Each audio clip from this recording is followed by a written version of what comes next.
Bonsoir à tous. Voici la présentation de la conférence du 8 mars dernier au Théâtre de la Main d'Or concernant l'affaire Charlie Hebdo, intitulée La valise ou le cercueil.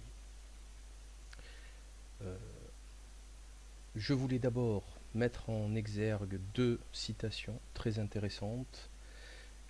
La première du Diable boiteux, Talleyrand, bien agiter le peuple avant de s'en servir. Je crois qu'elle illustre parfaitement l'utilisation médiatico-politique des attentats de début janvier. Puis un peu plus sérieusement, les propos, la phrase, la pensée de Søren Kierkegaard. Les gens exigent la liberté d'expression pour compenser la liberté de pensée qu'ils préfèrent éviter. Je crois qu'aussi cette expression illustre parfaitement la vidéo qui va suivre. Donc, bonsoir à tous. 8 semaines après les attentats de Paris du 7 janvier dernier, il était temps d'analyser toutes les absurdités, erreurs, omissions, mensonges, propagande, insultes à l'intelligence que j'ai pu relever depuis. Croyez-moi, c'est assez spectaculaire. On l'annonçait déjà depuis quelques années, puisque l'on parlait d'un 11 septembre à la française qui permettrait un durcissement des lois et l'imposition du programme global du nouvel ordre mondial calqué sur le modèle américain Yankee. Les corps des victimes n'étaient pas encore refroidis, que d'aucuns nous expliquaient qu'il fallait que l'on abandonnât certaines libertés individuelles. C'est Valérie Pécresse qui se distinguera la première en allant dans ce sens. Cette même Valérie Pécresse qui a qualifié Angela Merkel de chansonnière au lieu de chancelière. Claude Guéant, bras droit de l'escroc Sarkozy, osera, je le cite, « Il y a des libertés qui peuvent être facilement abandonnées. » Fin de citation. Ses copains de l'UMP, escrocs notoires, sont toujours libres malgré les 18 millions d'euros détournés de l'affaire Big Malian, mais ce délit n'est pas grave à leurs yeux. Ce même Claude Guéant, placé en garde à vue hier, puis mis en examen pour une grave affaire de financement occulte de campagne électorale de Sarkozy d'ailleurs, financée par un pays étranger, en l'occurrence la Libye. La France confirmera à l'ONU l'extension de la censure sans l'intervention d'un juge via de simples ordonnances de l'État et sans jugement préalable. C'est le délinquant politique Harlem Désir qui, sans ciller, fera cette déclaration ahurissante. Ce même Harlem Désir qui a été condamné le 17 décembre 1998 à 18 mois de prison avec sursis, ainsi qu'à 30 000 francs d'amende de l'époque pour recel d'abus de biens sociaux. Le frantiste Gilbert Collard, le clown franc-maçon, s'est même autorisé une déclaration ahurissante, suggérant de faire appliquer en France les stratégies israéliennes en matière de sécurité. Songerait-il lui aussi à faire construire un mur de 1200 km pour séparer les communautés nationales? Nous assisterons également à une émission de Thierry Ardisson, Salut les Terriens, hallucinante, dans laquelle une invitée qui aurait infiltré des cellules djihadistes se dit victime d'une fatwa qui ordonnerait de la tuer et de la violer. Pourquoi pas la manger aussi, pendant qu'on y est, sauce barbecue dans le jardin, en famille. Il faut savoir que d'un point de vue islamique, appeler au viol constitue un crime dont le châtiment est la mort. Je ne parle pas du viol lui-même. Le fait est que maintenant, les apprentis sorciers peuvent tout oser, ça passera toujours. C'est dingue. Quel est le contexte de tout ce carnage? Nous assistons depuis quelques mois à un déferlement médiatique anti-islam via les propos du dégénéré et plagiaire escroc Éric Zemmour, qui conclut sa croisade par la sortie de son livre Le suicide français. J'ai déjà parlé de ce filou dans mon livre La faillite du monde moderne, publié en novembre 2012 au chapitre Lettre ouverte à Éric Zemmour, dans lequel je lui posais la question de l'implication de la mafia juive dans les plus gros scandales et crimes de tous les temps, puisqu'il expliquait que les Noirs et les Arabes peuplaient les prisons. Ce pseudo-intellectuel n'hésite pas une seconde à brandir des chiffres totalement faux, inventés pour répandre la peur au sein de ses lecteurs. Un seul de ces mensonges aurait pourtant suffi à démontrer son escroquerie, sa malhonnêteté, et aurait dû lui fermer l'accès à bon nombre de tribunes médiatiques. C'est celui, par exemple, du nombre d'immigrés de moins de 4 ans qui serait égal, d'enfants, hein. On parle d'enfants, donc de moins de 4 ans, qui serait égal, dit-il, à 4 millions en France. Pourtant, il est si facile de prouver le contraire, sachant qu'en France, il y a en tout et pour tout 750 à 800 000 naissances annuelles. Une classe d'âge ne peut dépasser ce chiffre aisément vérifiable auprès de la sécurité sociale. Hein. C'est pas compliqué, c'est déclaré, c'est l'état civil, etc. Ainsi, il ne peut y avoir plus de 3 millions d'enfants de moins de 4 ans, toutes origines ethniques confondues. Rappelant qu'il est totalement illégal de diffuser de fausses nouvelles et de mentir aux gens. C'est la loi du 29 juillet 1881, article 27, qui stipule, vous le voyez affiché à l'écran, la publication, la diffusion, la reproduction par quelque moyen que ce soit de fausses nouvelles, de pièces fabriquées, falsifiées ou mensongèrement attribuées à des tiers, lorsque, faite de mauvaise foi, elle aura troublé la paix publique, ou aura été susceptible de la troubler sera puni d'une amende de 45 000 euros. D'amende. De 45 000 euros, pardon. Fin de citation. Il récidivera, le Zemmour, car son mépris des lois, qu'il est censé respecter et défendre dans sa position patriotique blabla, est assez spectaculaire. On appelle ça la chutzpah. Juste avant les attentats du 7 janvier, nous avons assisté à la sortie du nouveau livre de l'islamophobe Michel Houellebecq, qui, rappelons-le, déclarait en septembre 2001 dans la revue Lire, la religion la plus quand c'est quand même l'islam. Fin de citation. De cette phrase insultante et totalement gratuite, il sera relaxé en 2002 par la justice. Sauf que nous apprendrons en ce début janvier 2015 que lorsqu'il avait prononcé cette sentence, il n'avait même pas lu le Coran, puisqu'il déclarera, je le cite, « Le Coran est mieux que je ne le pensais maintenant que je l'ai lu ». Source AFP. Et oui, rappelons que Houellebecq, le plus français des Irlandais, a décidé de s'expatrier en Irlande pendant 11 ans afin de payer le moins possible d'impôts. C'est son côté patriotique, je suppose. Il faut également rappeler que le quinquennat Sarkozy a été quasiment dédié à la question islamique en France. Souvenez-vous du débat sur la question d'identité nationale, la fameuse expression du Karcher, etc., etc. On a tous vu la grimace de Sarkozy qui ne se savait pas filmer à la radio quand une auditrice lui a pris au passage sa conversion à l'islam, avec une petite moue de dégoût. Dernièrement, on a eu droit au mensonge de l'escroc Jean-François Copé concernant les petits pains au chocolat, prétendument volés dans une cour d'école en plein mois de Ramadan. On sait très bien, tout le monde sait que c'était faux. Les résultats se sont très vite fait sentir puisque des dizaines de mosquées ont été attaquées ou incendiées à peine quelques jours après le 7 janvier. On en est à plus de 120 lieux de culte attaqués, dont certains à la grenade. Curieusement, aucun déplacement de ministre n'a été enregistré sur les lieux de culte attaqués à l'arme de guerre. Qu'en est-il de la réalité, de la rédaction de Charlie Hebdo, Revenons maintenant à Charlie Hebdo. Ciné, l'historique dessinateur qui a été viré, comme un malpropre pour des propos jugés antisémites par Philippe Val, tenu contre le fils Sarkozy, il explique très bien dans une vidéo dans laquelle il détaille les rapports des caricaturistes avec le pouvoir en place, la mairie, le gouvernement, etc.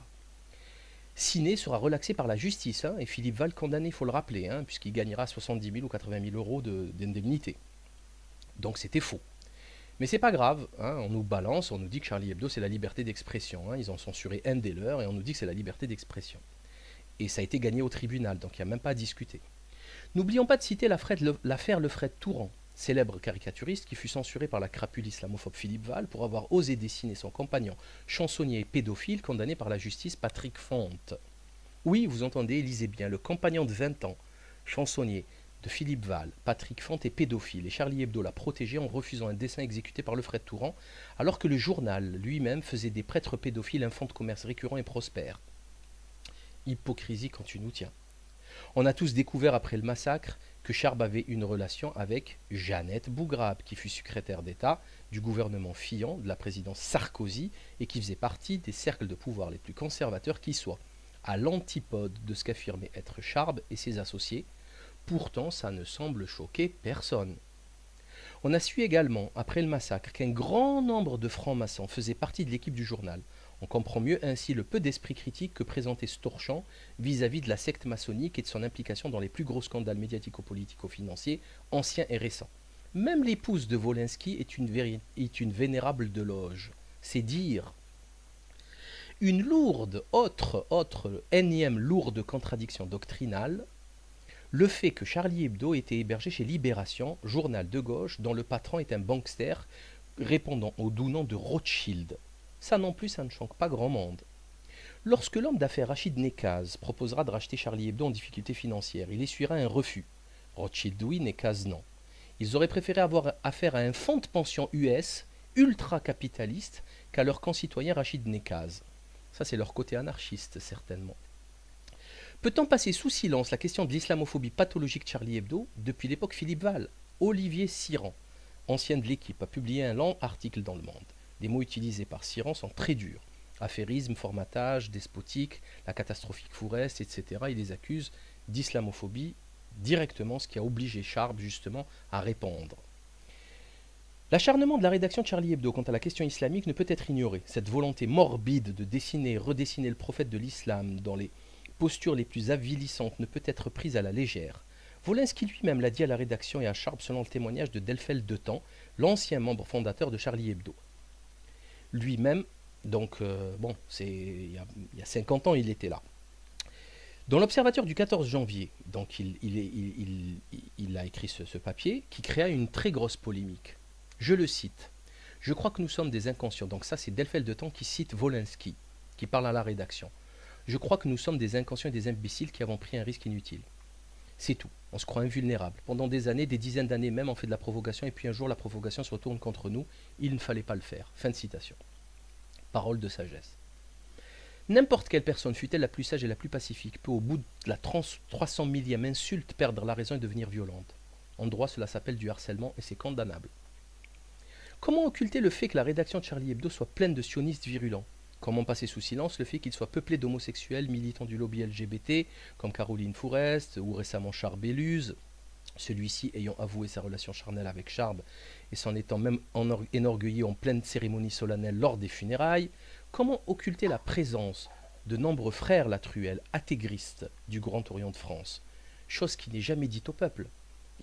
Eux, ils se font passer pour des gens objectifs, des brands franchouillards, honnêtes, pour la liberté d'expression, qui dénoncent le politique véreux, tout en combattant pour les intérêts de la veuve et de l'orphelin. Mais sauf que c'est pas ça la vérité. Il faut dire que leurs dessins sont d'une qualité médiocre, scatopornographique pour la plupart d'entre eux, à tel point que j'ai toujours été choqué de constater la fixette maladive qu'ils font sur le caca. Je ne parle même pas de sexe, car à moins d'être aveugle, on voit bien qu'ils représentent 90% des dessins.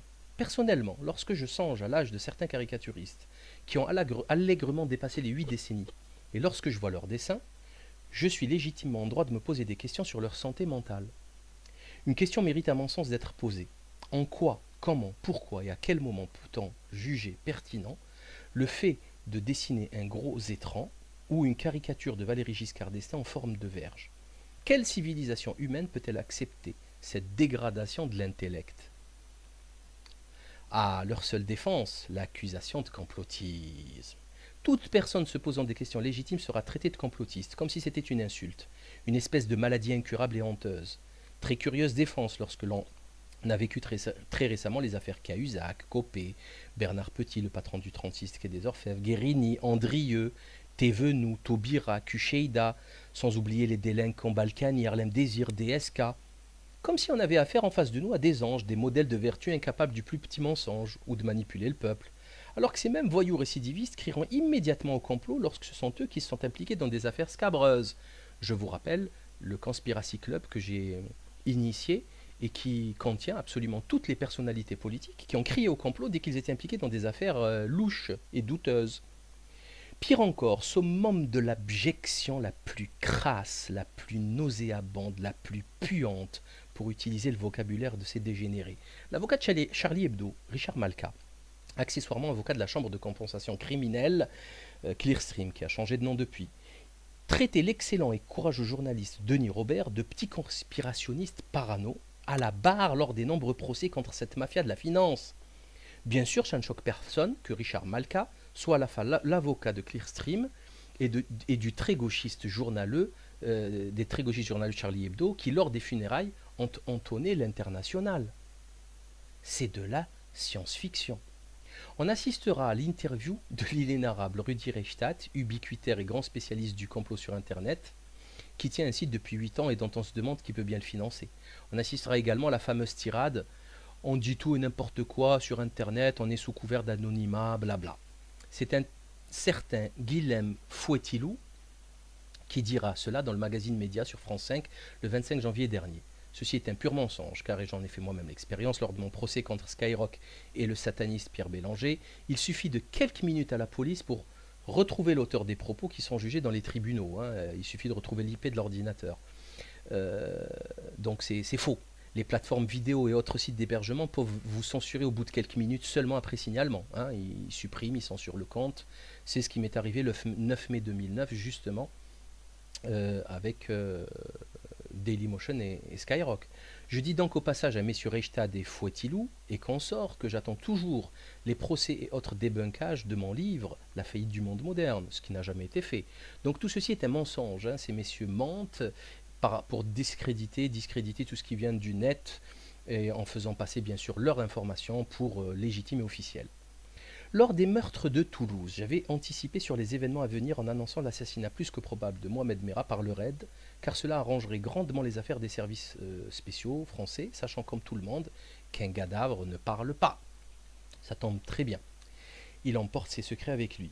Il est aussi important de rappeler que l'on ne peut rendre coupable qui que ce soit sans procès équitable. D'ailleurs, tiens, il en est où le procès de Mohamed Merah? Aux oubliettes. À ce que je sache, il n'y a pas eu de procès Mohamed Merah, bien au contraire. Il n'y aura pas non plus de procès Kouachi Koulibaly, comme vous devez vous en douter, puisque tout le monde est certain que ce sont eux. Et comme c'est arrivé le 7 janvier et que l'on a dit que c'était eux, donc ce sont eux, et ne cherchez pas à comprendre, c'est comme ça.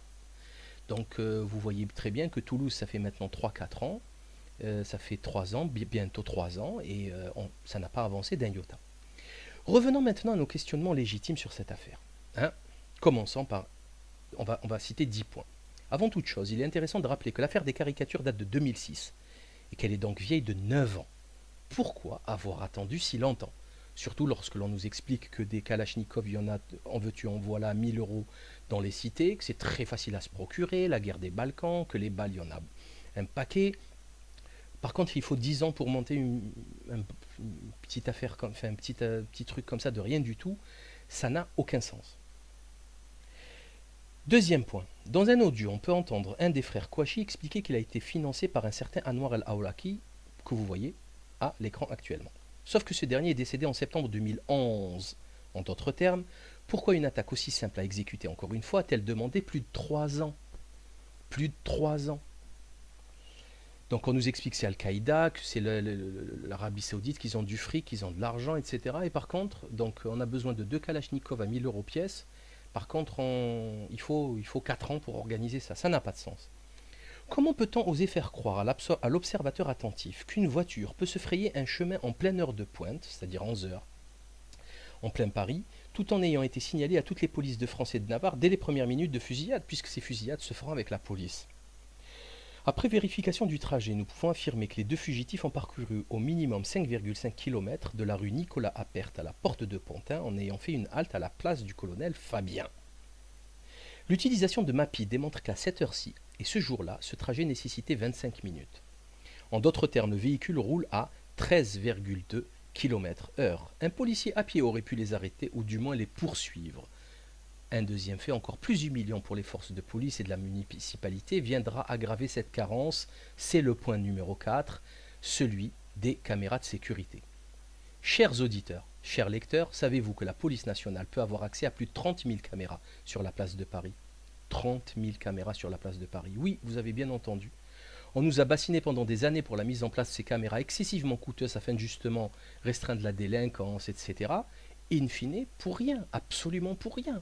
Ils se sont échappés, ils ont pris la direction du nord, personne ne savait où ils étaient, ils ont dû les chercher pendant 3 jours. Ça n'a aucun sens. Cinquième point. Mettant de côté le coût de la carte d'identité, oubliée dans le véhicule abandonné. Il est vrai que tout terroriste qui se respecte se balade le jour de son attentat avec sa carte nationale d'identité, sa carte vitale, son permis de conduire. On ne sait jamais, un contrôle routier, ses cartes Carrefour, sa carte Leroy Merlin, sa carte de bibliothèque. C'est normal, c'est logique. Bref, ce qui est plus inquiétant, c'est le fait que la police ait très vite communiqué l'identité des suspects, compromettant ainsi toute possibilité d'arrestation et mettant en danger les personnes. Et ça, c'est très très grave. Le lendemain, point 6, les frères Kouachi vont braquer une station essence à Villers-Cotterêts avec un bazooka. Un bazooka, vous entendez bien. Leur soudaine envie de Kinder Bueno devait être très forte.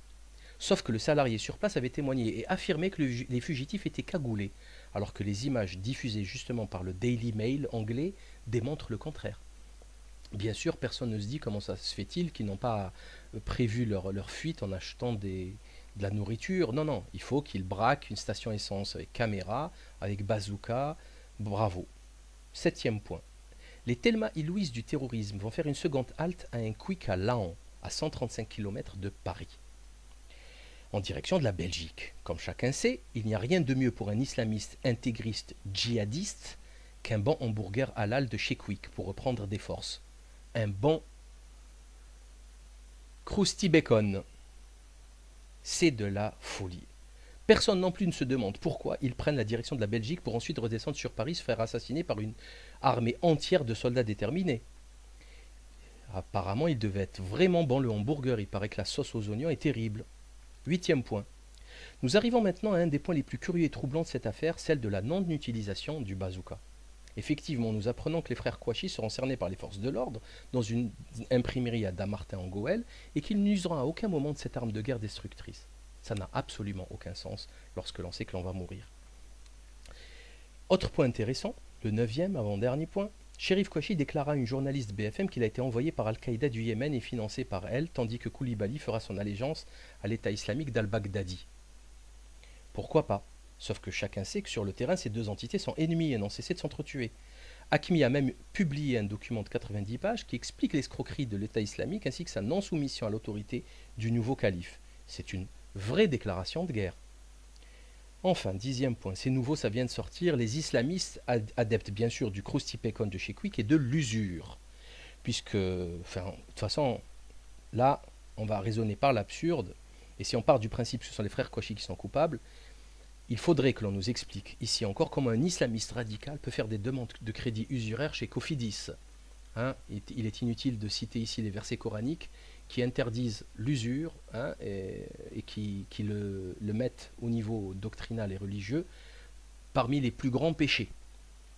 On peut encore citer 4 dizaines de faits troublants concernant cette triste affaire. Les sites Panenza et Apocalypse France font un excellent travail d'enquête que je vous invite à suivre. Rappelant néanmoins le faux piratage de leur site avec un message qui contenait une erreur doctrinale lourde, puisqu'elle traitait le prophète de l'islam de tout-puissant, erreur grossière de débutant, conforme à cette époque médiocre.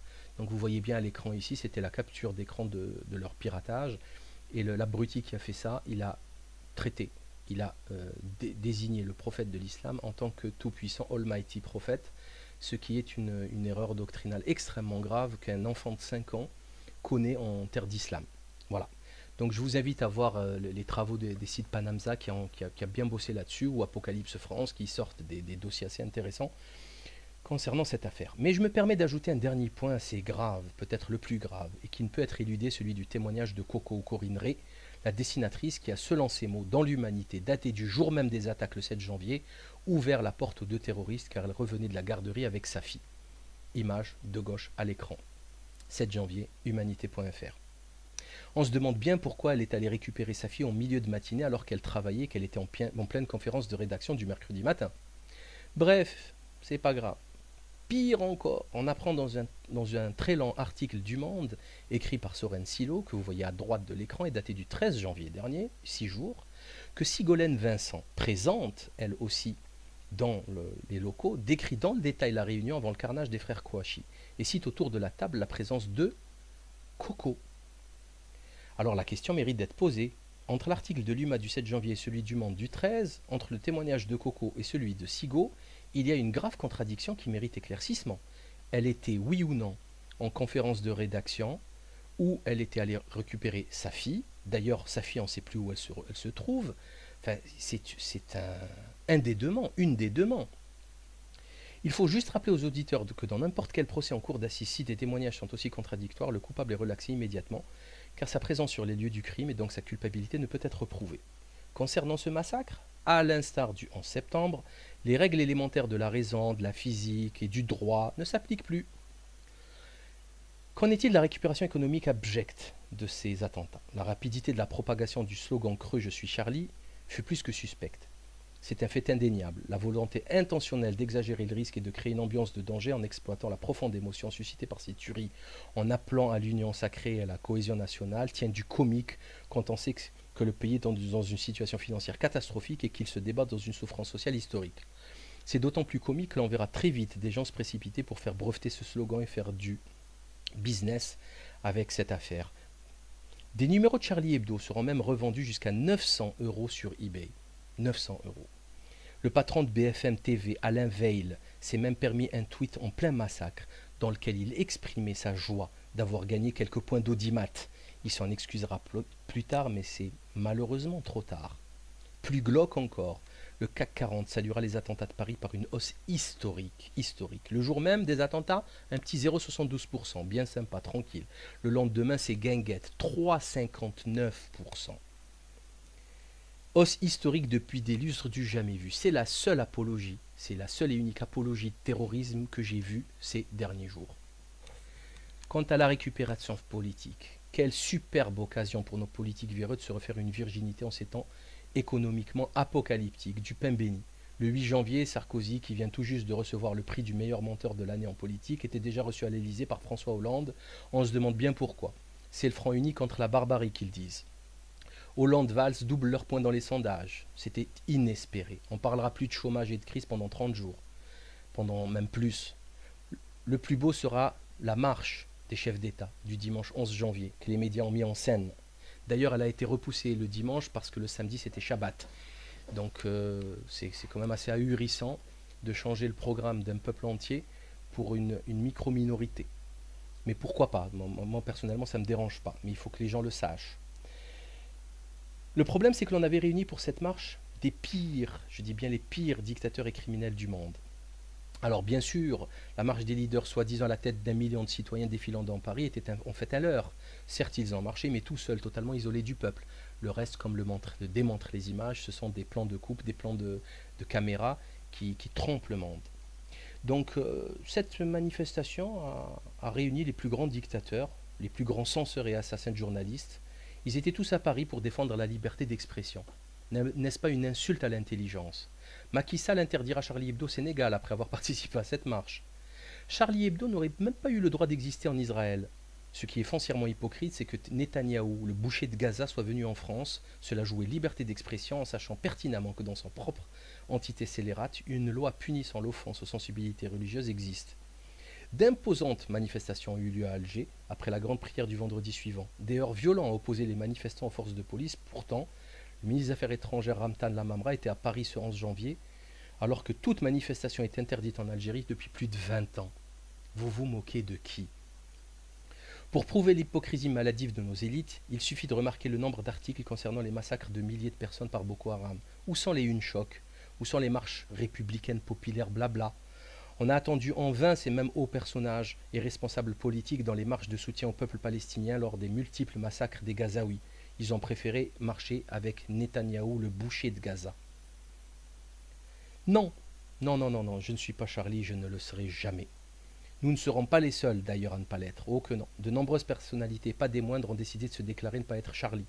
On peut citer par exemple Charles-Philippe d'Orléans, qui publiera un papier intitulé « Non, je ne suis pas Charlie ». On peut citer également Dominique Vidal, Jean-Michel Vernochet, Emmanuel Todd, l'américain, Glenn Greenwald, celui qui est le journaliste qui a publié le bouquin sur Wikileaks, voire l'excellent Paul-Louis Zambert, meilleur expert en scandale économique français, et bien d'autres qui ne veulent pas sombrer dans ce sentimentalisme puéril et ce chantage que l'on veut, qui veut que l'on soit obligatoirement pour Charlie, faute de quoi on serait catalogué comme terroriste, mangeur d'enfants, voilà. L'eurodéputé italien Giulietto Chiesa non plus n'est pas tombé dans le panneau. Il faut bien comprendre que les Italiens ont un passé sanglant dans le complot des réseaux Gladio et autres loges P2 maçonniques que de Liccio Gelli. Ils ont donc une lecture des événements beaucoup moins naïve que nous autres Français, car le complot chez eux est réel et a été jugé dans les tribunaux, le complot maçonnique. C'est l'excellent Jon Stewart aux USA qui fera remarquer dans un sketch l'absurdité des déclarations des autorités publiques françaises concernant la liberté d'expression, alors qu'elles ont interdit et continuent d'essayer d'interdire à Dieudonné de s'exprimer. Qu'en est-il du concept de liberté d'expression? On est bien placé ici pour affirmer que ce concept est une vue de l'esprit et qu'il n'existe pas en France.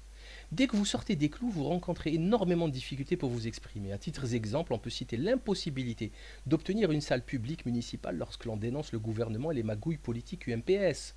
J'ai été personnellement censuré par les municipalités de Lyon, Toulouse. Un procès est en cours actuellement avec cette dernière ville d'ailleurs. Johan Livernet a également perdu une salle de conférence toulonnaise. Dieudonné a carrément eu droit à la totale.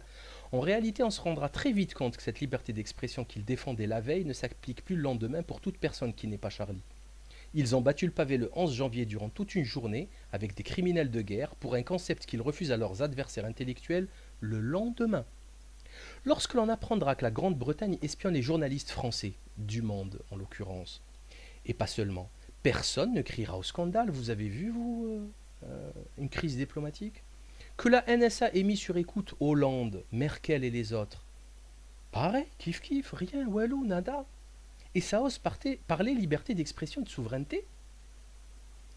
Qu'en est-il du complot? Parlons maintenant, s'agissant de cette affaire, de l'aspect concret du complot. Tout d'abord, nous pouvons remarquer que les frères Kouachi, voire même Mohamed Merah, correspondent parfaitement au profil psychologique des auteurs des mêmes types d'affaires s'étant produits aux États-Unis. Selon Human Rights Watch, c'est pas moi, hein, c'est un site officiel, le FBI a aussi souvent ciblé des personnes vulnérables souffrant de troubles mentaux et intellectuels, ce qui colle parfaitement avec les cas des frères Kouachi qui n'avaient pas de structure familiale et de culture enracinée, et dont un article très très lent et intéressant d'une personne, une éducatrice qui les a connus, expliquait leur situation familiale en parlant de divorce, de prostitution de la maman et de pédocriminalité. Cela fait des décennies que les services secrets occidentaux réalisent ce genre d'opérations criminelles, et pourtant tout le monde, tous les médias, les spécialistes des médias font semblant de ne pas le savoir. En d'autres termes, on a eu un documentaire très intéressant sur France 2 concernant le financement. Alors vous avez le FBI qui crée l'attentat, qui ramène les armes, qui ramène l'argent, donc il donne la cible, les armes, l'argent, il monte la tête à des attardés mentaux, hein, il y avait des schizophrènes, des débiles mentaux légers. Ils ont créé des faux attentats. Voilà ce que fait le FBI, ce n'est pas moi qui le dis. Mieux encore, lors de la commission des affaires étrangères de la défense et des forces armées, le très officiel général Vincent Desportes déclara en séance publique le 17 décembre 2014 que Daesh est une création US. Je le cite. Quel est le docteur Frankenstein qui a créé ce monstre, affirmant-le clairement, parce que cela a des conséquences, ce sont les États-Unis. Par intérêt politique à court terme, d'autres acteurs, dont certains s'affichent en amis de l'Occident, d'autres acteurs donc, par complaisance ou par volonté délibérée, ont contribué à cette construction et à son renforcement. Mais les premiers responsables sont les États-Unis. Que dire de plus si ce n'est rien? La parole va se libérer. À qui sera la plus abjecte? Le renégat et escroc franc-maçon Émeric Chokrade jettera de l'huile sur le feu dans une vidéo d'une grande virulence et dangerosité, puisqu'il traitera une grande partie des musulmans de France de cinquième colonne. Cinquième colonne. Quelques semaines auparavant, dans un papier qui a fait un peu de bruit mais pas assez, il appelait déjà l'assassinat pur et simple, comme il le dit lui-même in situ, des Français s'étant engagés en Syrie contre le gouvernement de Bachar. Oui, vous entendez bien, il appelle à l'assassinat ciblé à coups de sniper, en toute lâcheté et sans jugement aucun, de Français ayant été lourdement trompés et abusés par le gouvernement Hollande qui les poussait à aller libérer la Syrie du dictateur Bachar pour y instaurer la démocratie. Souvenez-vous des paroles de Laurent Fabius, notre ministre des Affaires étrangères, lorsqu'il qualifiait les actions et avancées sur le terrain de Jabhat el-Nosra, affilié à Al-Qaïda, de joli travail. Mais ça, Émeric Chokrade, ça n'intéresse pas. Philippe Tesson ira encore plus loin en assumant à la radio chez Morandini un racisme déconcertant d'aisance. Rappelons que Philippe Tesson avait déjà appelé à l'exécution physique de Dieudonné dans l'émission Accords et désaccords. Pas un imam pour s'insurger ou même s'indigner, pas un consul ou un ministre maghrébin pour venir crier son horreur face à de telles déclarations. Non, monsieur Tesson, les musulmans ne foutent pas la merde en France. Ceci est un grossier mensonge, une propagande dangereuse d'essence maçonnique qui a pour objectif de déclarer la guerre au monde islamique afin d'instaurer un nouvel ordre mondial et de reconstruire le troisième temple de Jérusalem, le temple pour lequel planchent les frères Latruelle comme vous. Des preuves j'en ai. Qu'en est-il de la loi Pompidou-Rothschild, hein? L'instauration de la loi de 1973 obligeant l'État à emprunter sur les marchés privés et non plus de battre souverainement sa monnaie. Cette loi a créé une dette abyssale de près de 2000 milliards d'euros. Moi, je n'ai vu aucun musulman impliqué dans cette affaire. On a eu un ministre du budget PS qui a fait de l'évasion fiscale et qui ne répond pas au prénom de Farid ou Kader, mais bien de Jérôme. Vous savez, le franc-maçon du Grand Orient, Jérôme Cahuzac, celui qui était censé traquer les fraudeurs fiscaux et qui en était un lui-même. Qu'en est-il de l'affaire du frère Lagratouille Kucheida de la Fédération PS du Nord, hein? On y rencontre également la main occulte et criminelle de la maçonnerie du Grand Orient de France, hein, et le détournement de centaines de millions d'euros dans des marchés publics truqués. Il n'y a pas de musulmans à la barre dans cette affaire non plus. Hein. Je vous invite à lire le livre Rose Mafia 1. Qu'en est-il de Jacques Servier de Big Pharma, hein? Ce monsieur est responsable de l'assassinat de plusieurs milliers de personnes par la vente forcée de son poison, le Mediator, en toute connaissance de cause, hein? Qui a été ici décoré de la plus haute distinction de la Légion d'honneur, Grand Croix de la Légion d'honneur, par l'escroc Sarkozy. Il est mort tranquillement dans son lit, dans son hôtel particulier à Neuilly. Pas de musulmans dans cette affaire non plus. Qu'en est-il de l'affaire Big Million UMP? Les protagonistes de cette affaire, à 18 millions d'euros, sont nombreux.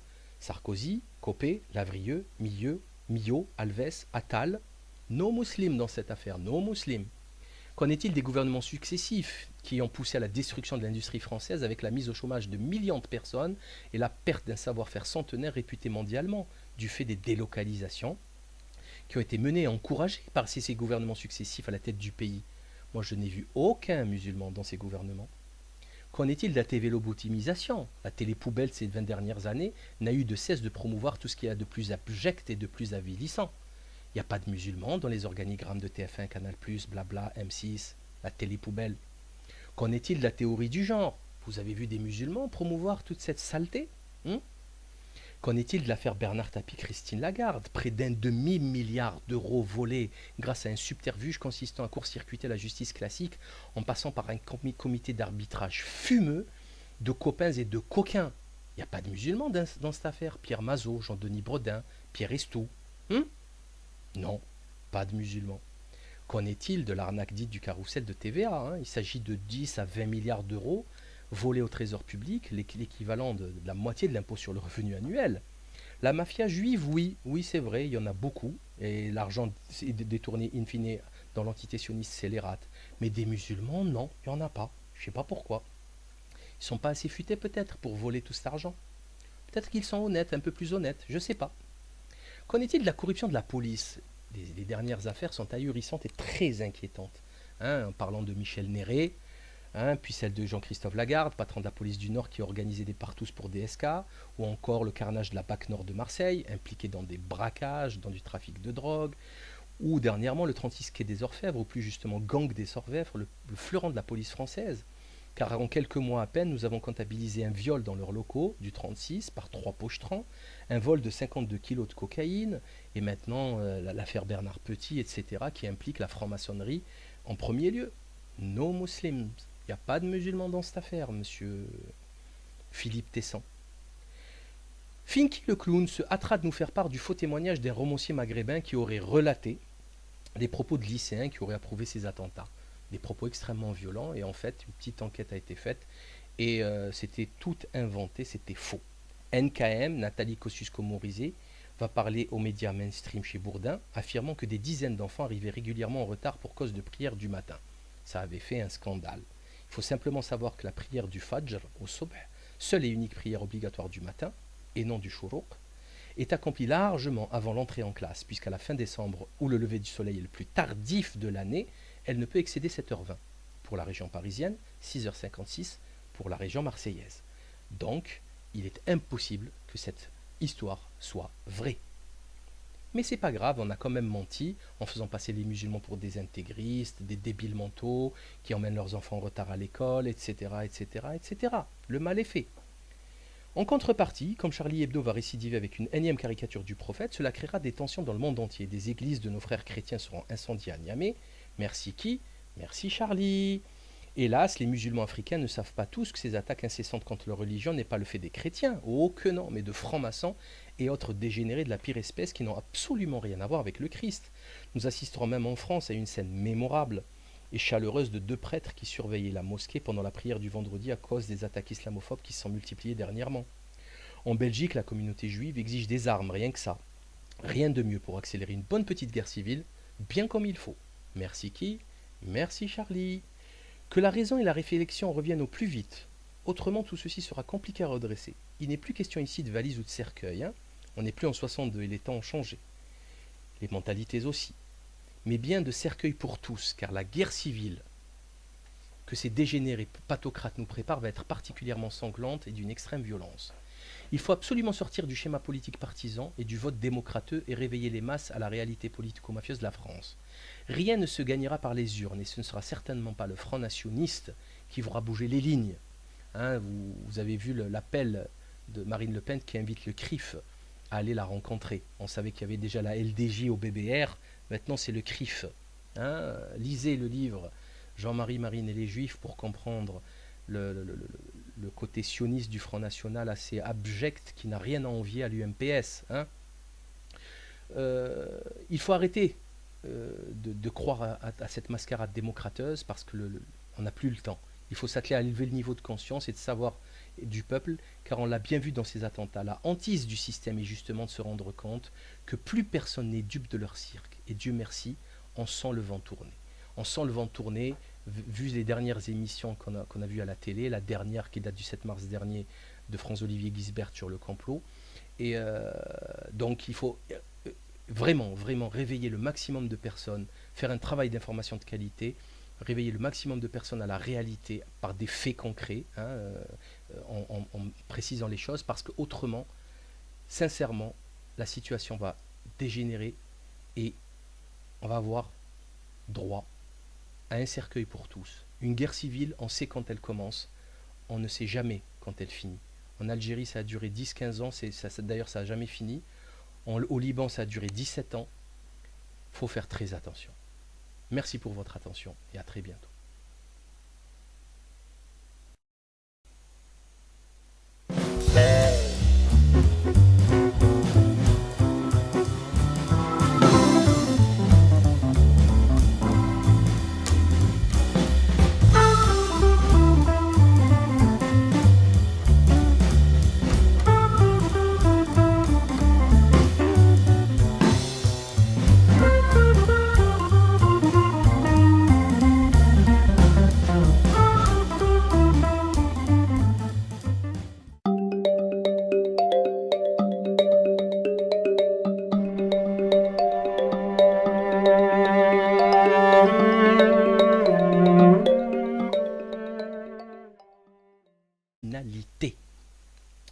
Cela fait des décennies que les services secrets occidentaux réalisent ce genre d'opérations criminelles et pourtant, tout le monde, tous les médias, les spécialistes des médias font semblant de ne pas le savoir. En d'autres termes, on a eu un documentaire très intéressant sur France 2 concernant le financement.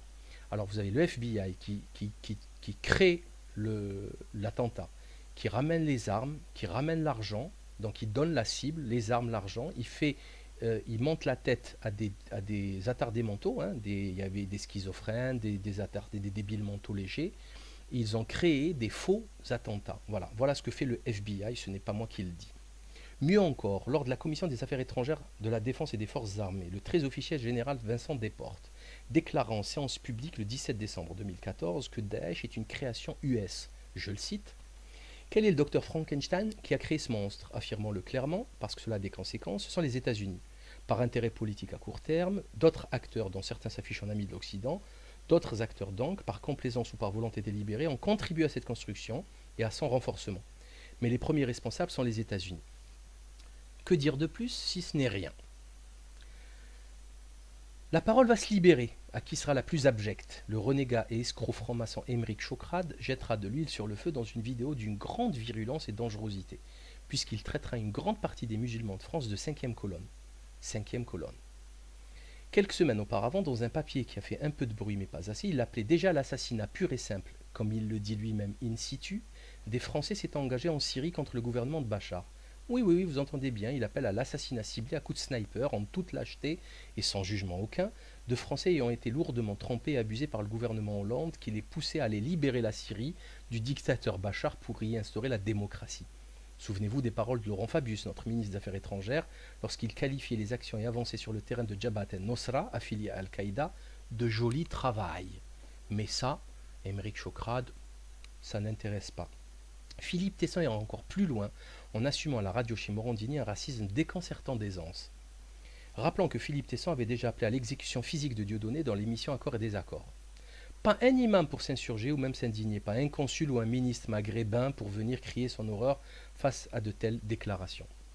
Non, monsieur Tesson, les musulmans ne foutent pas la merde en France. Ceci est un grossier mensonge, une propagande dangereuse d'essence maçonnique qui a pour objectif de déclarer la guerre au monde islamique afin d'instaurer un nouvel ordre mondial et de reconstruire le troisième temple de Jérusalem, le temple pour lequel planchent les frères Latruelle comme vous. Des preuves j'en ai. Qu'en est-il de la loi Pompidou-Rothschild, hein? L'instauration de la loi de 1973 obligeant l'État à emprunter sur les marchés privés et non plus de battre souverainement sa monnaie. Cette loi a créé une dette abyssale de près de 2000 milliards d'euros. Gouvernement, etc. Siné sera relaxé par la justice, hein, et Philippe Val condamné, il faut le rappeler, hein, puisqu'il gagnera 70 000 ou 80 000 euros d'indemnité. Donc c'était faux. Mais c'est pas grave, hein, on nous balance, on nous dit que Charlie Hebdo c'est la liberté d'expression, hein, ils ont censuré un des leurs et on nous dit que c'est la liberté d'expression. Et ça a été gagné au tribunal, donc il n'y a même pas à discuter. N'oublions pas de citer l'affaire Lefred-Touran, célèbre caricaturiste qui fut censuré par la crapule islamophobe Philippe Val pour avoir osé dessiner son compagnon chansonnier et pédophile condamné par la justice Patrick Fonte. Oui, vous entendez, lisez bien, le compagnon de 20 ans, chansonnier, de Philippe Val, Patrick Font est pédophile et Charlie Hebdo l'a protégé en refusant un dessin exécuté par le Fred Touran, alors que le journal lui-même faisait des prêtres pédophiles un fonds de commerce récurrent et prospère. Hypocrisie quand tu nous tiens.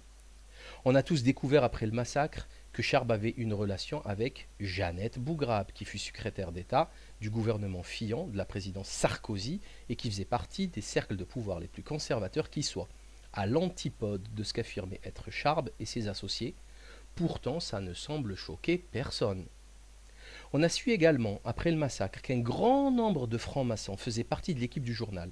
On comprend mieux ainsi le peu d'esprit critique que présentait Storchamp vis-à-vis de la secte maçonnique et de son implication dans les plus gros scandales médiatico-politico-financiers, anciens et récents. Même l'épouse de Wolinski est une vénérable de loge. C'est dire. Une énième lourde contradiction doctrinale, le fait que Charlie Hebdo était hébergé chez Libération, journal de gauche, dont le patron est un bankster répondant au doux nom de Rothschild. Ça non plus, ça ne choque pas grand monde. Lorsque l'homme d'affaires Rachid Nekaz proposera de racheter Charlie Hebdo en difficulté financière, il essuiera un refus. Rothschild oui, Nekaz non. Ils auraient préféré avoir affaire à un fonds de pension US ultra-capitaliste qu'à leur concitoyen Rachid Nekaz. Ça, c'est leur côté anarchiste, certainement. Peut-on passer sous silence la question de l'islamophobie pathologique de Charlie Hebdo depuis l'époque Philippe Val? Olivier Siran, ancien de l'équipe, a publié un long article dans Le Monde. Les mots utilisés par Siran sont très durs. Affairisme, formatage, despotique, la catastrophique Fourest, etc. Il les accuse d'islamophobie directement, ce qui a obligé Charb justement à répondre. L'acharnement de la rédaction de Charlie Hebdo quant à la question islamique ne peut être ignoré. Cette volonté morbide de dessiner et redessiner le prophète de l'islam dans les postures les plus avilissantes ne peut être prise à la légère. Wolinski lui-même l'a dit à la rédaction et à Charb selon le témoignage de Delphel Detemps, l'ancien membre fondateur de Charlie Hebdo. Lui-même, donc, il y a 50 ans, il était là. Dans l'Observateur du 14 janvier, donc il a écrit ce papier qui créa une très grosse polémique. Je le cite. Je crois que nous sommes des inconscients. Donc ça, c'est Delphel Detemps qui cite Wolinski, qui prend à l'union sacrée et à la cohésion nationale, tient du comique quand on sait que le pays est dans une situation financière catastrophique et qu'il se débat dans une souffrance sociale historique. C'est d'autant plus comique que l'on verra très vite des gens se précipiter pour faire breveter ce slogan et faire du business avec cette affaire. Des numéros de Charlie Hebdo seront même revendus jusqu'à 900 € sur eBay. 900 €. Le patron de BFM TV, Alain Veil, s'est même permis un tweet en plein massacre dans lequel il exprimait sa joie d'avoir gagné quelques points d'audimat. Il s'en excusera plus tard, mais c'est malheureusement trop tard. Plus glauque encore, le CAC 40 saluera les attentats de Paris par une hausse historique. Le jour même des attentats, un petit 0,72%, bien sympa, tranquille. Le lendemain, c'est guinguette, 3,59%. Hausse historique depuis des lustres du jamais vu. C'est la seule apologie, c'est la seule et unique apologie de terrorisme que j'ai vue ces derniers jours. Quant à la récupération politique, quelle superbe occasion pour nos politiques véreux de se refaire une virginité en ces temps économiquement apocalyptiques, du pain béni. Le 8 janvier, Sarkozy, qui vient tout juste de recevoir le prix du meilleur menteur de l'année en politique, était déjà reçu à l'Élysée par François Hollande. On se demande bien pourquoi. C'est le front uni contre la barbarie qu'ils disent. Hollande-Valls doublent leurs points dans les sondages. C'était inespéré. On ne parlera plus de chômage et de crise pendant 30 jours. Pendant même plus. Le plus beau sera la marche des chefs d'État du dimanche 11 janvier, que les médias ont mis en scène. D'ailleurs, elle a été repoussée le dimanche parce que le samedi, c'était Shabbat. Donc, c'est quand même assez ahurissant de changer le programme d'un peuple entier pour une micro-minorité. Mais pourquoi pas? Moi, personnellement, ça ne me dérange pas. Mais il faut que les gens le sachent. Le problème, c'est que l'on avait réuni pour cette marche des pires, je dis bien les pires dictateurs et criminels du monde. Alors bien sûr, la marche des leaders soi-disant à la tête d'1 million de citoyens défilant dans Paris était en fait un leurre. Certes, ils en marchaient, mais tout seuls, totalement isolés du peuple. Le reste, comme le démontrent les images, ce sont des plans de coupe, des plans de caméra qui trompent le monde.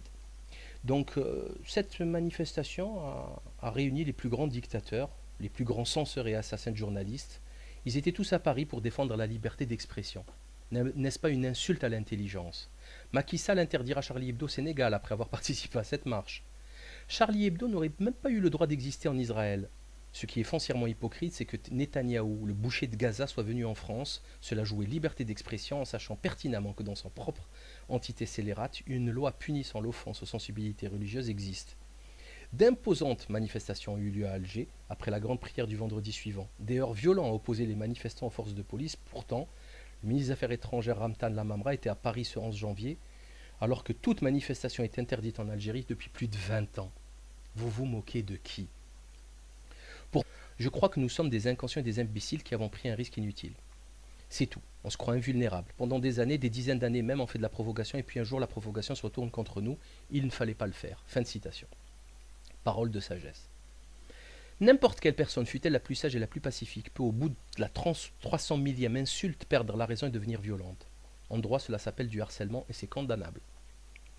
Comment occulter le fait que la rédaction de Charlie Hebdo soit pleine de sionistes virulents?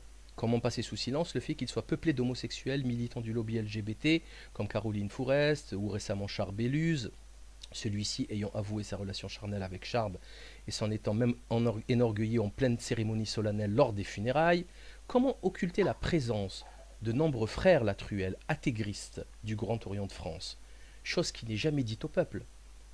Eux, ils se font passer pour des gens objectifs, des brands franchouillards, honnêtes, pour la liberté d'expression, qui dénoncent le politique véreux, tout en combattant pour les intérêts de la veuve et de l'orphelin. Mais sauf que c'est pas ça la vérité.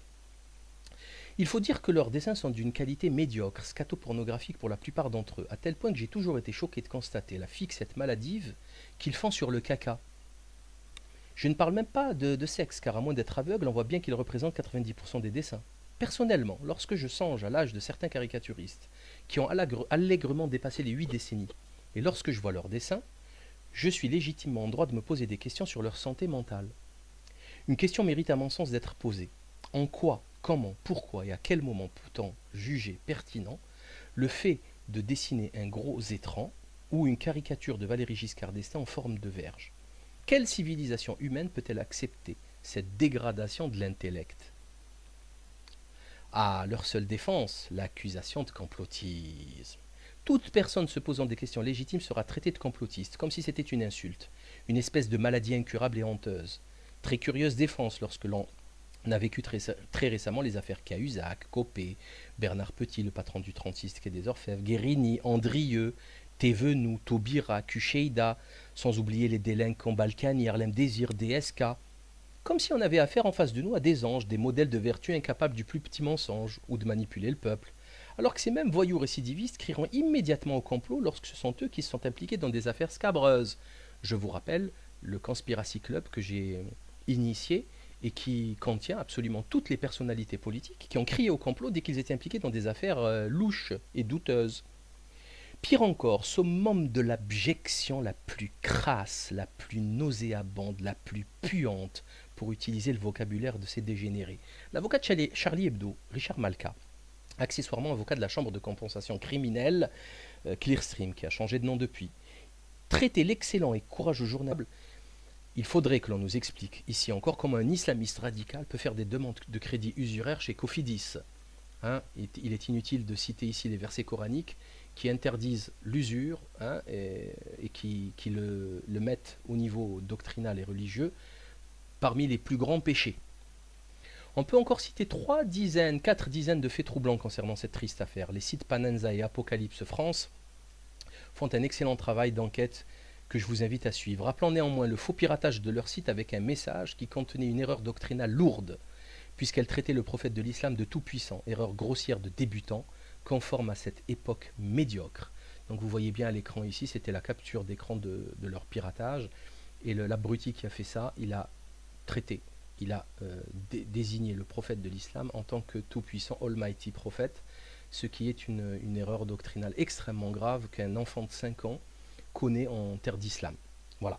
Donc je vous invite à voir les travaux des sites Panamza qui a bien bossé là-dessus, ou Apocalypse France, qui sortent des dossiers assez intéressants concernant cette affaire. Mais je me permets d'ajouter un dernier point assez grave, peut-être le plus grave, et qui ne peut être éludé, celui du témoignage de Coco Corinne Ray, la dessinatrice qui a, selon ses mots, dans l'humanité, daté du jour même des attaques le 7 janvier, ouvert la porte aux 2 terroristes car elle revenait de la garderie avec sa fille.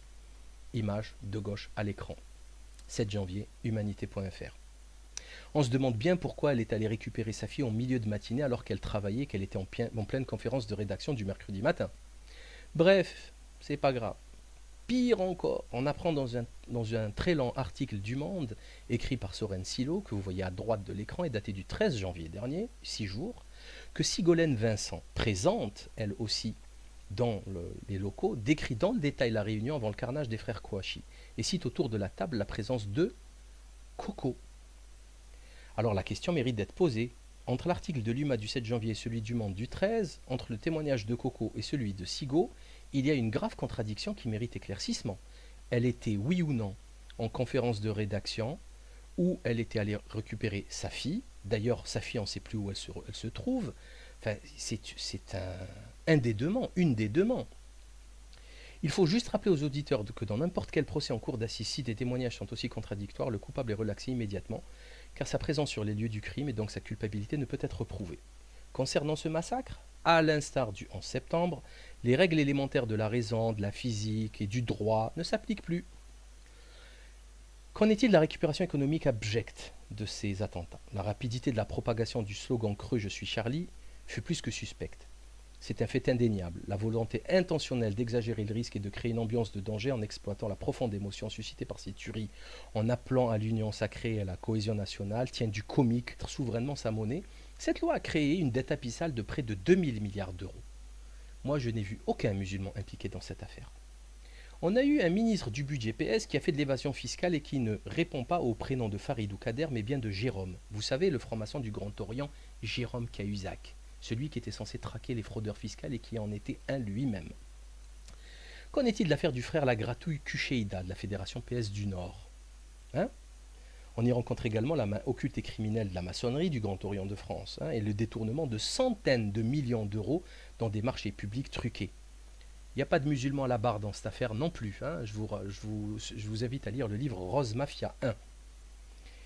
Qu'en est-il de Jacques Servier de Big Pharma? Ce monsieur est responsable de l'assassinat de plusieurs milliers de personnes par la vente forcée de son poison, le Mediator, en toute connaissance de cause. Qui a été ici décoré de la plus haute distinction de la Légion d'honneur, Grand Croix de la Légion d'honneur, par l'escroc Sarkozy. Il est mort tranquillement dans son lit, dans son hôtel particulier à Neuilly. Pas de musulmans dans cette affaire non plus. Qu'en est-il de l'affaire Big Million UMP? Les protagonistes de cette affaire, à 18 millions d'euros, sont nombreux. Sarkozy, Copé, Lavrieux, Millot, Alves, Attal. Nos musulmans dans cette affaire, nos musulmans. Qu'en est-il des gouvernements successifs qui ont poussé à la destruction de l'industrie française avec la mise au chômage de millions de personnes et la perte d'un savoir-faire centenaire réputé mondialement du fait des délocalisations qui ont été menées et encouragées par ces gouvernements successifs à la tête du pays? Moi, je n'ai vu aucun musulman dans ces gouvernements. Qu'en est-il de la télélobotomisation? La télé-poubelle ces 20 dernières années n'a eu de cesse de promouvoir tout ce qu'il y a de plus abject et de plus avilissant. Il n'y a pas de musulmans dans les organigrammes de TF1, Canal+, Blabla, M6, la télé-poubelle. Qu'en est-il de la théorie du genre? Vous avez vu des musulmans promouvoir toute cette saleté? Qu'en est-il de l'affaire Bernard Tapie, Christine Lagarde? Près d'un demi-milliard d'euros volés grâce à un subterfuge consistant à court-circuiter la justice classique en passant par un comité d'arbitrage fumeux de copains et de coquins. Il n'y a pas de musulmans dans cette affaire. Pierre Mazot, Jean-Denis Brodin, Pierre Estou. Non, pas de musulmans. Qu'en est-il de l'arnaque dite du carrousel de TVA? Il s'agit de 10 à 20 milliards d'euros volés au trésor public, l'équivalent de la moitié de l'impôt sur le revenu annuel. La mafia juive, oui, c'est vrai, il y en a beaucoup, et l'argent est détourné in fine dans l'entité sioniste scélérate. Mais des musulmans, non, il n'y en a pas. Je ne sais pas pourquoi. Ils ne sont pas assez futés peut-être pour voler tout cet argent. Peut-être qu'ils sont honnêtes, un peu plus honnêtes, je ne sais pas. Qu'en est-il de la corruption de la police? Les dernières affaires sont ahurissantes et très inquiétantes. En parlant de Michel Néré, puis celle de Jean-Christophe Lagarde, patron de la police du Nord qui organisait des partous pour DSK, ou encore le carnage de la BAC Nord de Marseille, impliqué dans des braquages. Hélas, les musulmans africains ne savent pas tous que ces attaques incessantes contre leur religion n'est pas le fait des chrétiens, oh que non, mais de francs-maçons et autres dégénérés de la pire espèce qui n'ont absolument rien à voir avec le Christ. Nous assisterons même en France à une scène mémorable et chaleureuse de 2 prêtres qui surveillaient la mosquée pendant la prière du vendredi à cause des attaques islamophobes qui se sont multipliées dernièrement. En Belgique, la communauté juive exige des armes, rien que ça. Rien de mieux pour accélérer une bonne petite guerre civile, bien comme il faut. Merci qui? Merci Charlie. Que la raison et la réflexion reviennent au plus vite. Autrement, tout ceci sera compliqué à redresser. Il n'est plus question ici de valise ou de cercueil. Hein. On n'est plus en 62 et les temps ont changé. Les mentalités aussi. Mais bien de cercueil pour tous, car la guerre civile que ces dégénérés pathocrates nous préparent va être particulièrement sanglante et d'une extrême violence. Il faut absolument sortir du schéma politique partisan et du vote démocrateux et réveiller les masses à la réalité politico-mafieuse de la France. Rien ne se gagnera par les urnes et ce ne sera certainement pas le Front nationaliste qui fera bouger les lignes. Hein, vous avez vu l'appel de Marine Le Pen qui invite le CRIF à aller la rencontrer. On savait qu'il y avait déjà la LDJ au BBR, maintenant c'est le CRIF. Hein, lisez le livre Jean-Marie Marine et les Juifs pour comprendre le côté sioniste du Front National assez abject qui n'a rien à envier à l'UMPS. Hein. Il faut arrêter de croire à cette mascarade démocrateuse parce qu'on n'a plus le temps. Il faut s'atteler à élever le niveau de conscience et de savoir du peuple, car on l'a bien vu dans ces attentats. La hantise du système est justement de se rendre compte que plus personne n'est dupe de leur cirque. Et Dieu merci, on sent le vent tourner. On sent le vent tourner, vu les dernières émissions qu'on a vues à la télé, la dernière qui date du 7 mars dernier de Franz-Olivier Gisbert sur le complot. Et donc il faut vraiment réveiller le maximum de personnes, faire un travail d'information de qualité, réveiller le maximum de personnes à la réalité par des faits concrets, hein, en précisant les choses, parce qu'autrement, sincèrement, la situation va dégénérer et on va avoir droit à un cercueil pour tous. Une guerre civile, on sait quand elle commence, on ne sait jamais quand elle finit. En Algérie, ça a duré 10-15 ans, d'ailleurs ça n'a jamais fini. Au Liban, ça a duré 17 ans. Il faut faire très attention. Merci pour votre attention et à très bientôt.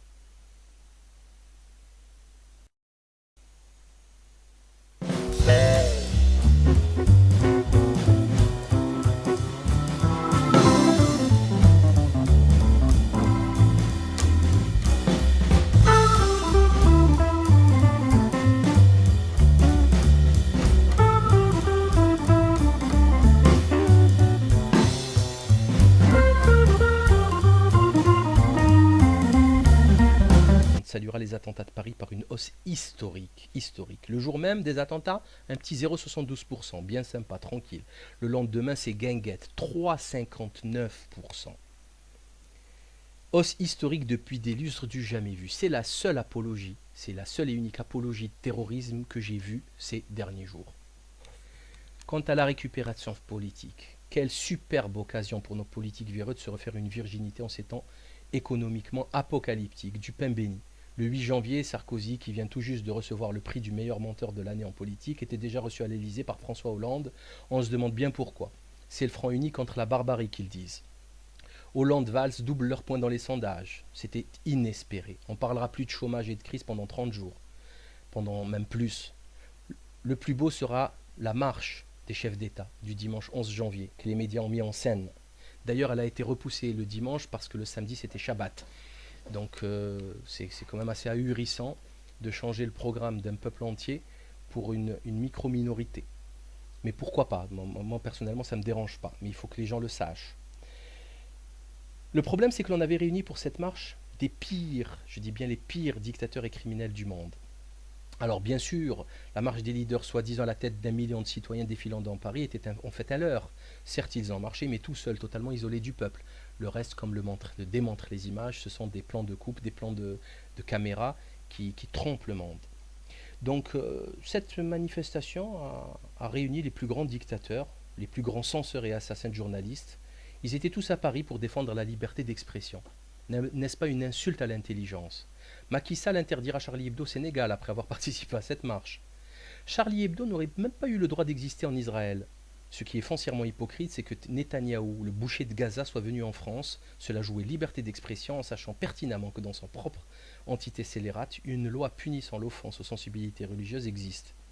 D'imposantes manifestations ont eu lieu à Alger après la grande prière du vendredi suivant. Des heurts violents ont opposé les manifestants aux forces de police. Pourtant, le ministre des Affaires étrangères Ramtan Lamamra était à Paris ce 11 janvier, alors que toute manifestation est interdite en Algérie depuis plus de 20 ans.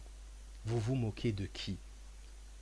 Pour prouver l'hypocrisie maladive de nos élites, il suffit de remarquer le nombre d'articles concernant les massacres de milliers de personnes par Boko Haram. Où sont les une chocs? Où sont les marches républicaines populaires blabla?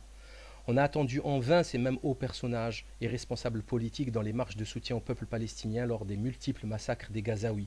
Ils ont préféré marcher avec Netanyahou, le boucher de Gaza. Non, non, non, non, non, je ne suis pas Charlie, je ne le serai jamais. Nous ne serons pas les seuls d'ailleurs à ne pas l'être. Oh que non. De nombreuses personnalités, pas des moindres, ont décidé de se déclarer ne pas être Charlie. On peut citer par exemple Charles-Philippe d'Orléans, qui publiera un papier intitulé Non, je ne suis pas Charlie. On peut citer correspondent parfaitement au profil psychologique des auteurs des mêmes types d'affaires s'étant produits aux États-Unis. Selon Human Rights Watch, c'est pas moi, hein, c'est un site officiel, le FBI a aussi souvent ciblé des personnes vulnérables souffrant de troubles mentaux et intellectuels. Ce qui colle parfaitement avec les cas des frères Kouachi qui n'avaient pas de structure familiale et de culture enracinée, et dont un article très très lent et intéressant d'une personne, une éducatrice qui les a connus, expliquait leur situation familiale en parlant de divorce, de prostitution de la maman et de pédocriminalité. Cela fait des décennies que les services secrets occidentaux réalisent ce genre d'opérations criminelles, et pourtant tout le monde, tous les médias, les spécialistes des médias font semblant de ne pas le savoir. En d'autres termes, on a eu un documentaire très intéressant sur France 2 concernant le financement. Alors vous avez le FBI qui crée l'attentat, qui ramène les armes, qui ramène l'argent, donc il donne la cible, les armes, l'argent, il monte la tête à des attardés mentaux, hein, il y avait des schizophrènes, des débiles mentaux légers. Ils ont créé des faux attentats. Voilà ce que fait le FBI, ce n'est pas moi qui le dis. Mieux encore, lors de la commission des affaires étrangères, de la défense et des forces armées, le très officiel général Vincent Desportes déclara en séance publique le 17 décembre 2014 que Daesh est une création US. Je le cite. Quel est le docteur Frankenstein qui a créé ce monstre? Affirmons-le clairement, parce que cela a des conséquences, ce sont les États-Unis. Par intérêt politique à court terme, d'autres acteurs, dont certains s'affichent en amis de l'Occident, d'autres acteurs donc, par complaisance ou par volonté délibérée, ont contribué à cette construction et à son renforcement. Mais les premiers responsables sont les États-Unis. Que dire de plus si ce n'est rien? La parole va se libérer. À qui sera la plus abjecte? Le renégat et escroc franc-maçon Émeric Chokrade jettera de l'huile sur le feu dans une vidéo d'une grande virulence et dangerosité, puisqu'il traitera une grande partie des musulmans de France de cinquième colonne. Cinquième colonne. Quelques semaines auparavant, dans un papier qui a fait un peu de bruit mais pas assez, il appelait déjà l'assassinat pur et simple, comme il le dit lui-même in situ, des Français s'étant engagés en Syrie contre le gouvernement de Bachar. Oui, vous entendez bien, il appelle à l'assassinat ciblé à coups de sniper, en toute lâcheté et sans jugement aucun, de Français ayant été lourdement trompés et abusés par le gouvernement Hollande qui les poussait à aller libérer la Syrie du dictateur Bachar pour y instaurer la démocratie.